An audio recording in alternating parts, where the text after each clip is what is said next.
저는 교회 하나님이 선물로 주신 가족이라는 그런 제목으로 하나님의 말씀을 전하기 원합니다.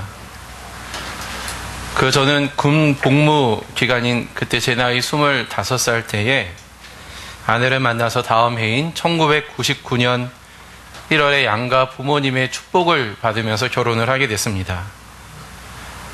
그 당시에 저와 제 아내의 나이가 불과 26살이었고 저는 결혼을 한 후에 곧바로 대학교 3학년에 입학을 해서 공부를 하게 됐습니다. 그때는 젊고 혈기가 너무나 왕성한 나이였기 때문에 그해 10월에 첫 아이를 결혼해서 낳은 아이 있잖아요. 네네. 허니문 베이비로 낳게 되었고 또 얼마 지나지 않아서 둘째도 갖게 되었습니다. 이 모든 것들이 순식간에 이루어졌고 또 제가 그것을 이루기 위해서 제가 한 것이 별로 없었기 때문에 저는 가족이 저에게 주신 하나님의 선물이다라고 생각을 합니다. 제가 노력을 해서 이렇게 주어진 것이 아니라 하나님의 은혜로 저에게 이런 선물을 주셨다라는 거예요. 이렇게 여우 같은 아내와 이렇게 토끼 같은 자식들을 하나님이 저에게 선물로 준 겁니다. 가정사역의 전문가인 게리 체프먼은 부부의 행복은 거저 주어지는 것이 아니라 서로 부단히 노력을 해야 얻을 수 있다라는 그런 말을 했습니다. 저는 이 원리가 부부에게만 국한되는 것이 아니라 가정에도 동일하게 적용되는 중요한 원리다라고 생각을 합니다.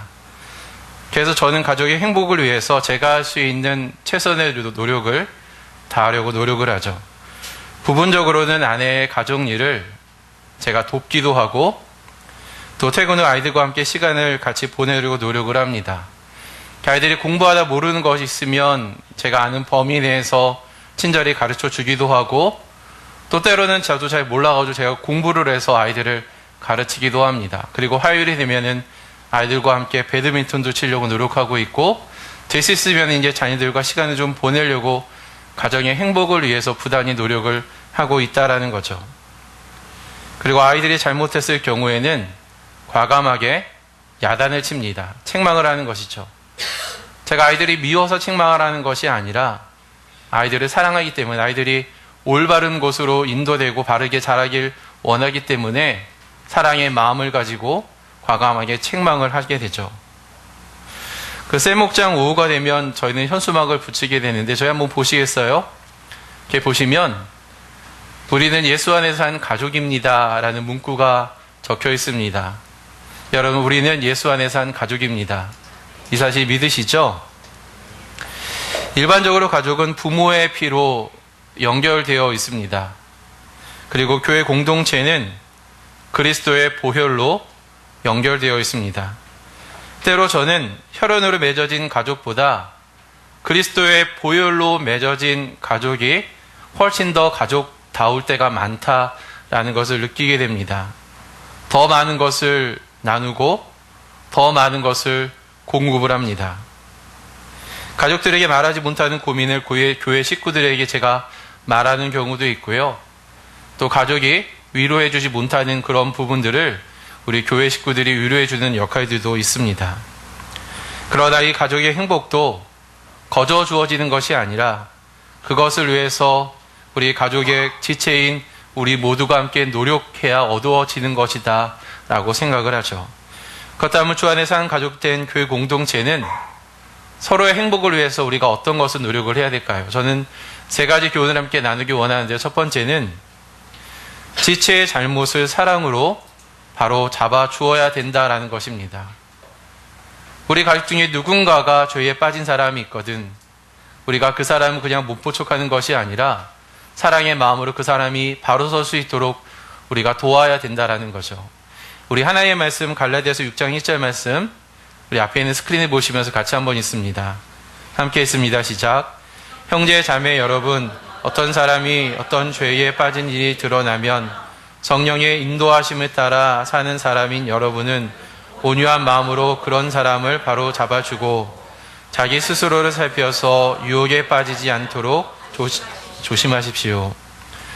바울은 어떤 사람이 어떤 죄에 빠진 일이 드러나면 성령의 인도하심을 받는 우리는 온유한 마음으로 그러한 사람을 바로 잡아주어야 된다라는 것을 권면을 했습니다.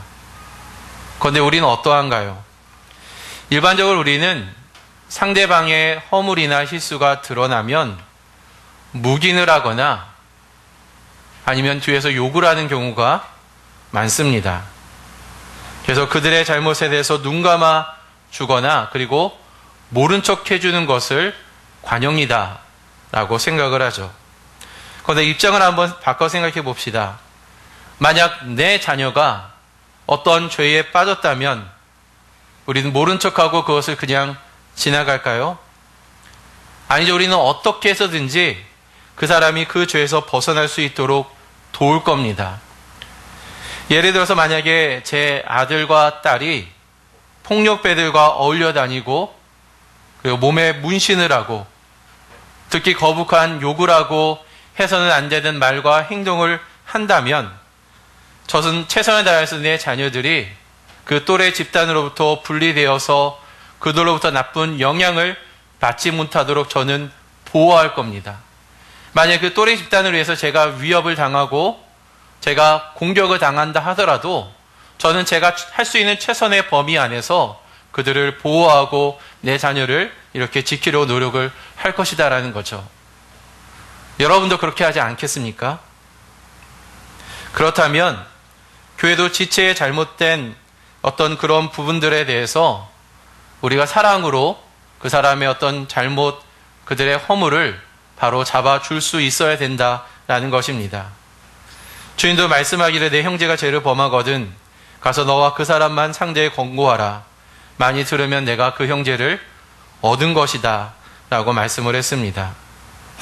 우리 주변에 혹시 어떤 일로 인하여서 힘들어하거나 낙심 중에 있는 사람이 없는지 상처받은 사람이 없는지를 한번 돌아봅시다. 그래서 낙심하거나 실족한 상태에 있는 사람이 있다면 우리는 그냥 모른 척하거나 그냥 외면하는 것이 아니라 그 사람이 그 죄에서 그 앞에서 나와서 바로 일어설 수 있도록 우리는 힘써 도와야 될 것입니다. 왜냐하면 우리는 가족이기 때문이죠. 우리가 두 번째로 나누고 싶은 교훈은 다른 사람의 짐을 나누어 질 수 있어야 된다는 것입니다. 우리가 마땅히 인생을 살아가면서 우리가 짊어져야 될 짐이 있습니다. 그런데 우리가 짊어질 짐뿐만이 아니라 우리 지체가 그 지고 있는 짐으로 인하여서 힘들어한다면 우리가 같이 짊어질 수 있어야 된다는 거죠. 우리 하나님의 말씀 갈라디아서 6장 2절 말씀 같이 한번 읽습니다.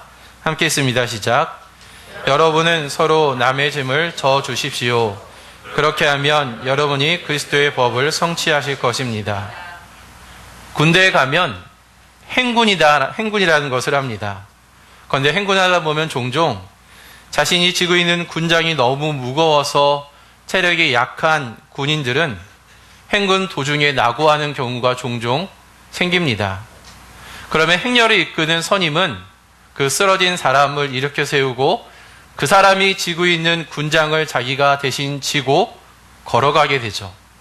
그러다가 힘들면 그 사람의 짐을 또 다른 사람이 지게 함으로 행군이 모든 사람들이 다 낙오 없이 행군을 마칠 수 있도록 도와줍니다.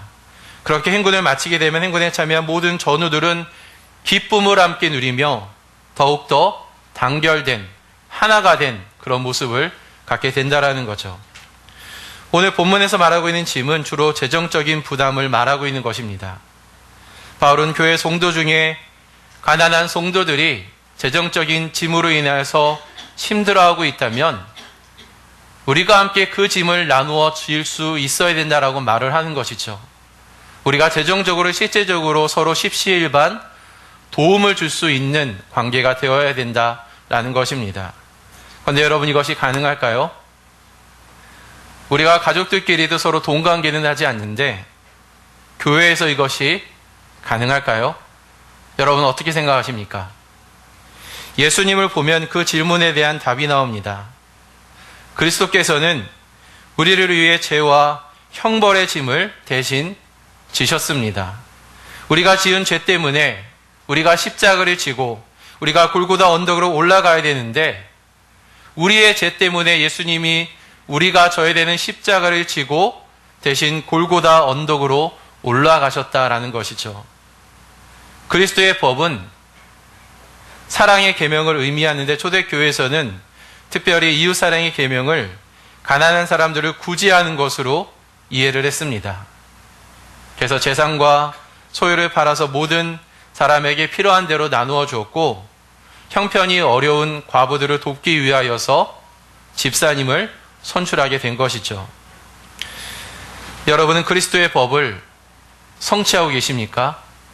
그리스도의 법이 사랑의 계명이다라면 여러분은 지금 그리스도의 법을 성취하고 계십니까? 우리 교회는 아까 광고한 것처럼 지난 주 중에 아버님을 먼저 하나님 품으로 이렇게 보낸 가족이 있습니다. 다행히 아버님께서 예수 그리스도를 믿고 구원받은 상태였기 때문에 다시 만날 것에 대한 소망이 있었지만 그럼에도 불구하고 사랑하는 가족을 먼저 떠나보내는 것은 그 가정에게는 감당하기 어려운 무거운 짐이었을 것이다 라고 생각을 합니다. 그런데 혈연으로 맺은 가족들 뿐만이 아니라 그리스도의 보혈로 하나가 된 교회 식구들이 그 짐을 대신 짊어졌습니다. 어떤 분은 저희가 3번에 거쳐서 저희가 장례 예식을 치르게 되었는데 시간을 쪼개어서 모든 장례 예식에 참여한 분도 계시고 어떤 사업하는 분은 사업의 일로 인하여서 급하게 지방으로 내려가야 되는데 그 소식을 듣고 그 일을 다른 사람에게 맡기고 급하게 장례 예식을 참석한 분도 계셨습니다. 저는 한 분 한 분 더 많은 성도님들이 오실 때마다 유가족들이 가지고 있던 슬픔의 짐이 가벼워졌을 것이다 라고 생각을 합니다. 만약에 정말로 소수의 절친들만 참여했다면 그 슬픔이 무겁고 그 슬픔을 이겨내기가 어려웠을 텐데 많은 분들이 오셔서 함께 위로하고 함께 아파하고 함께 슬퍼하고 함께 하나님을 예배했기 때문에 그 무거운 짐이 조금은 가벼워졌다라는 거죠. 여러분, 짐은 나누어질수록 가벼워집니다. 우리 교회에 무거운 짐을 지고 있는 사람이 없는지를 돌아봅시다.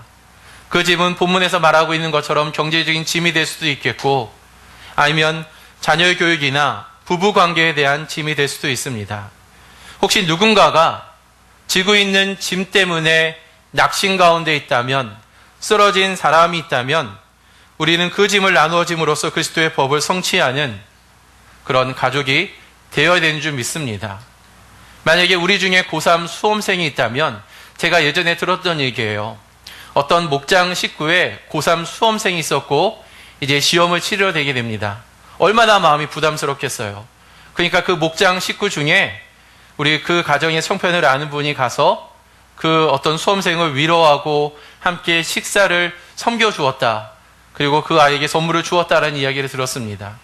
여러분, 이러한 짐을 나눠질 때에 그 수험생이 그리고 그들의 부모가 얼마나 마음의 무거운 짐이 가벼워졌을까요? 우리도 서로 우리가 각자 지고 있는 짐들이 다르겠지만 우리가 그 짐을 함께 나눠줘야 된다라는 겁니다. 우리의 부모님이 혹시 병원 중에 요양 중에 있다면 그 가족만 그 사람을 그분을 돌보는 것이 아니라 우리 모두의 부모님 되는 그분을 우리가 함께 가서 문안하고 위로하고 기도하고 대화를 나누고 그분을 위해서 기도해주고 이렇게 우리가 서로의 짐을 나누어질 때에 우리가 더욱더 한 가족으로서 공동체 하나 됨 우리가 힘써 지킬 수 있다라는 거죠. 우리 서로 가지고 있는 짐을 나누어 집시다. 그것이 하나님께서 우리에게 원하는 하나님의 뜻인 줄 믿습니다. 그리고 3번째는 믿음과 소망으로 끝까지 인내해야 된다라는 것입니다. 우리 하나님의 말씀 갈라디아서 6장 9절과 10절 말씀 같이 한번 읽습니다. 함께 읽습니다. 시작. 선한 일을 하다가 낙심하지 맙시다. 지쳐서 넘어지지 아니하면 때가 이를 때에 거두게 될 것입니다. 그러므로 기회가 있는 동안에 모든 사람에게 선한 일을 합시다. 특히 믿음의 식구들에게는 더욱 그렇게 합시다. 이번에 저희 교회는 사랑 믿는 대회를 맞이해서 VIP들을 초청을 했습니다. 저희가 몇 달 전부터 굉장히 철저하게 기획을 하고 또 우리 전도팀장님을 중심으로 전도지를 만들어서 배포를 했고 우리 환경팀장을 중심으로 교회를 청소를 했습니다. 그리고 특별 저녁 기도회를 비롯하여서 저희가 예영발전소나 모든 모임 때마다 우리가 사랑 믿는 대회를 위해서 간절히 기도했습니다. 여러분, 그 결과가 어떠한가요? 이번에 제가 이제 공식적인 통계를 보니까 이번에 저희가 사랑 믿는 대회 때 오신 분이 약 한 50여 명 되신다라고 제가 이야기를 들었습니다. 그 중에는 아마 여러분이 초대한 분들의 명단이 속해 있을 수도 있겠고 또 부단히 노력했지만 또 여러 가지 사정 때문에 오시지 못한 분도 있을 것이다 라고 생각을 합니다. 아쉽게도 제가 초청한 분은 한 분도 오지 못했어요.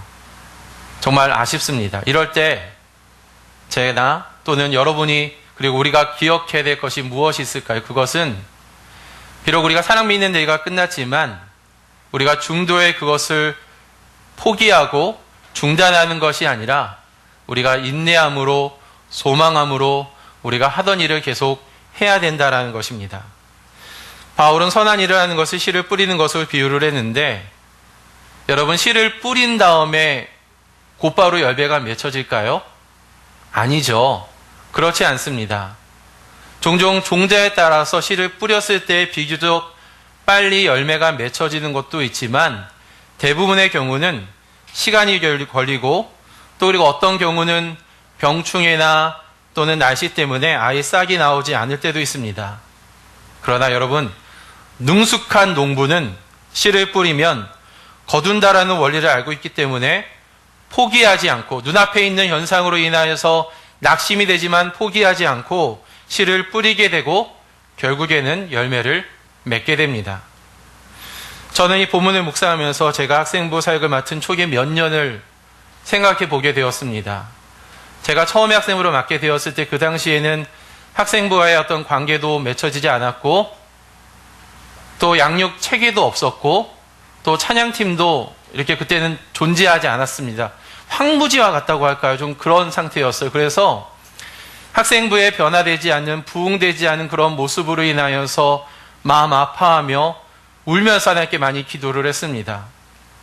그렇게 1년 기도하고 2년 기도하고 여러분, 기도할 때마다 하나님 앞에 기도를 심고 말씀을 심고 사랑을 심었더니 한 2년이 지나고 3년이 지나니까 그때부터 열매가 맺혀지더라고요. 여러분, 7절과 8절 같이 한번 읽어봅시다. 우리 같이 한번 읽습니다. 시작. 자기를 속이지 마십시오. 하나님은 조롱을 받으실 분이 아니십니다. 사람은 무엇을 심든지 심는 대로 거둘 것입니다. 자기 육체에다 심는 사람은 육체에서 것을 거두고 성령에다 심는 사람은 성령에서 영생을 거두게 될 것입니다. 여러분은 지금 무엇을 심고 계십니까? 우리가 육체의 것을 심으면 육체의 것을 거두지만 그러나 우리가 성령의 것을 심으면 성령의 열매들을 맺을 것입니다. 우리가 지금 여러 가지 일어나고 있는 현상 때문에 낙심하지 맙시다. 우리가 그런 상황에서도 우리가 기도를 심고 우리가 말씀을 심고 우리가 사랑을 심으면 언젠가는 때가 이를 때 반드시 거둘 것이다라는 것을 여러분 믿기를 바랍니다. 오늘 우리는 하나님이 선물로 주신 가정인 교회를 어떻게 세워나갈 것인지에 대한 3가지 교훈을 함께 나누었습니다. 정말로 하나님이 우리에게 주신 선물이다라고 생각을 합니다. 교회는 하나님이 우리에게 주신 선물입니다. 우리는 이 선물인 가정을 지키기 위해서 첫 번째로 우리가 기억해야 되는 것은 우리가 다른 사람의 어떤 죄나 허물을 그냥 눈 감아주고 그냥 모른 척하고 지나가는 것이 아니라 그 사람의 죄를 이렇게 바로 잡아주어야 된다라는 거죠. 우리 목장 식구들 한번 돌아봅시다. 부서 사람들을 한번 돌아봅시다. 우리의 이웃들을 돌아봅시다. 계속 낙심 중에 있거나 실족 중에 있는 사람들이 있다면 뭐 언젠간 일어나겠지. 그냥 무관심으로 그냥 놔두는 것이 아니라 그 사람이 일어설 수 있도록 여러분 손을 내밀고 함께 이렇게 좀 잘못된 곳에서 일으킬 수 있도록 돕는 저와 여러분 되기를 바랍니다. 그리고 두 번째는 우리가 각자가 짊어져야 될 짐을 질 뿐만 아니라 우리가 서로가 지고 있는 짐을 우리가 함께 져야 된다라는 겁니다. 우리는 서로 다른 짐을 지고 있는 줄 압니다. 그럴 때 우리가 그 사람의 짐을 그것은 남의 일이야, 내 일이 아니야 라고 이렇게 생각하는 것이 아니라 마치 그 사람의 짐을 나의 짐처럼 여기고 그 가정의 문제를 내 가정의 문제처럼 여기고 우리가 서로 아파하고 그 짐을 나누어질 때에 우리의 짐은 가벼워질 걸 믿습니다. 그리고 마지막으로 우리가 기억해야 될 것은 우리가 선한 일을 다 낙심하지 말라라는 거예요. 때가 이를 때 반드시 거두게 될 것입니다.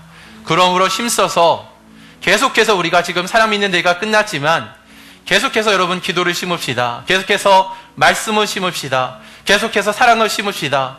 우리가 사람 있는 데 이전에 우리가 수많은 사람들과 VIP들 관계를 맺었다면 우리가 사람 있는 데가 끝났다고 해서 우리가 그 관계를 끊는 것이 아니라 우리가 계속해서 관계를 맺고 그 사람에서 계속 기도하고 수고하고 노력할 때에 우리가 때가 이르면 우리가 뿌린 모든 것에 대해서 열매를 맺게 될 것입니다. 여러분, 그런 모습으로 우리가 서로를 섬기며 사랑할 때에 사람들은 우리를 통하여서 하나님의 사랑을 경험하게 될 것입니다. 하나님이 어디 있어? 라고 말하는 사람들이 서로 사랑하고 다른 사람의 일을 마치 내 일처럼 돌보고 섬기는 그런 우리의 모습을 통하여서 하나님이 살아계시는구나, 하나님은 사랑이 맞구나 라는 것을 우리의 모습을 보고 알게 된다라는 거예요. 그리고 그런 교회 공동체의 모습을 보고 누군가는 예수를 믿게 될 것이고 그리스도 안에서 한 가족이 될 것입니다.